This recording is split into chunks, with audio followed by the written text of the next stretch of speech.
This lesson starter on polymers or possibly materials is a quick one. It requires you to use some of the polymer known as Magic Snow. I obtained mine through Amazon, but I'm sure there are other outlets. These hydrogels are amazing. They can hold up to 50 times their own volume of water.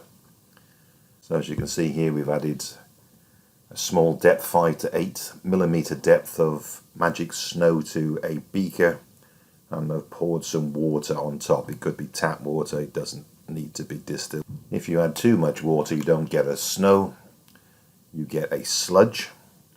If you add the water too slowly, not all the powder at the bottom of the beaker gets the chance to hydrogen bond with the water molecule, so you would have to stir it a bit. If you let it stand for a few moments, it appears to grow. One thing this Magic Snow doesn't do is actually form snowballs. You can't squidge it together to make a snowball. Of course, this is one of the disadvantages of using this in film sets. Disposable is straightforward. You put it in the waste bin. Do not put it anywhere near the sink. You can form a sludge in the sump and block your sink.